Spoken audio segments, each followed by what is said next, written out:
Hello students, welcome back to my YouTube channel. चलो friends, आ जाओ, आज एक छोटा सा इंटीग्रेशन का सॉल्यूशन करने वाले हैं जो बिल्कुल तुम लोगों के सामने है।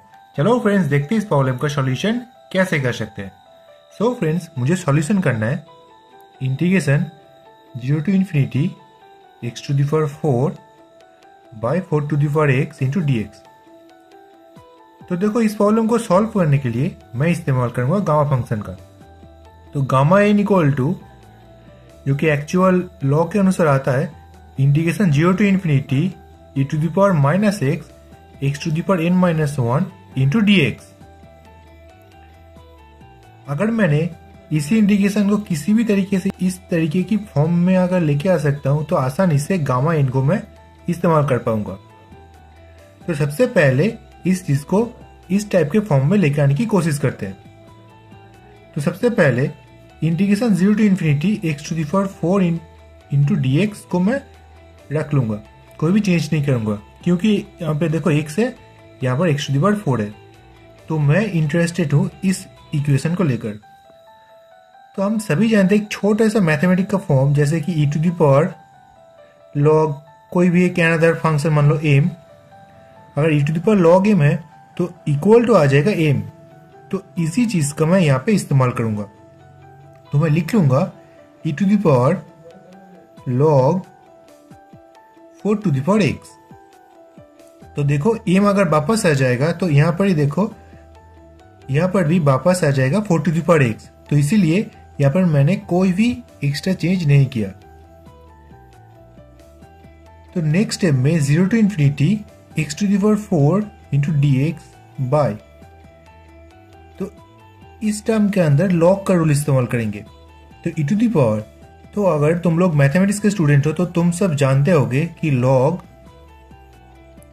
x to the power कोई भी एक टर्म मान लो m है, तो इसको इजीली लिख सकते m log x। तो बिल्कुल इसी चीज का इस्तेमाल करेंगे। तो आ जाएगा, देखो 4 to the power जो पावर है वो लॉग के सामने आ जाएगा, x log 4। तो इंटीग्रेशन 0 to infinity, अगर इस टर्म को अगर ऊपर लेके आ जाऊंगा तो आ जाएगा e to the power minus x log 4 into x to the power 4 into dx। तो देखो a वाला टर्म लगभग इस टाइप के फॉर्म में आ चुका है, तो सिर्फ और सिर्फ चेंज करना होगा इस टर्म को। तो इसीलिए x log 4 को कोई एक अनदर फंक्शन जैसे कि मान लो t पकड़ लूंगा। तो इसे डिफरेंशिएट करेंगे तो आ जाएगा dx equal to dt by log 4। तो लिमिट को भी देख लेते हैं। x टेंस टू जब 0 होगा, t टेंस टू भी 0 यहां से, और x टेंस टू इन्फिनिटी तो t टेंस टू भी देखो इन्फिनिटी आ जाएगा। तो इसीलिए लिमिट का कोई चेंज नहीं होगा। e to the power minus x log 4 के बदले डायरेक्टली t लेके आ जाऊंगा, और इनटू यहां से x का वैल्यू मिल जाएगा t बाय log 4। तो x टू द पावर 4 है तो आ जाएगा t by log 4 to the power किसने 4 इंटू dx।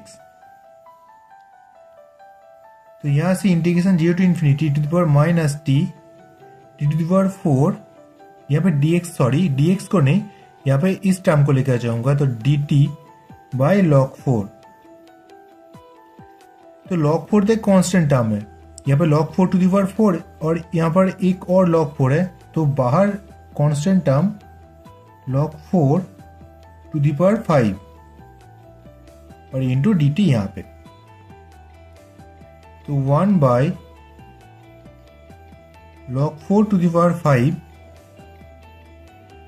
अब इंटीग्रेशन के टर्म को देखो, अगर इंटीग्रेशन की इस टर्म को अगर इस टर्म के साथ कंपेयर करूंगा तो मुझे यहाँ पे मिल जाएगा n माइनस 1 के बदले 4।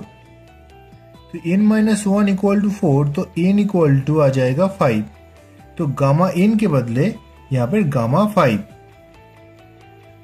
तो गामा 5 का एक और रूल होता है 4 फैक्टोरियल, और लॉग का कांस्टेंट टर्म नीचे, log 4 टू द पावर 5।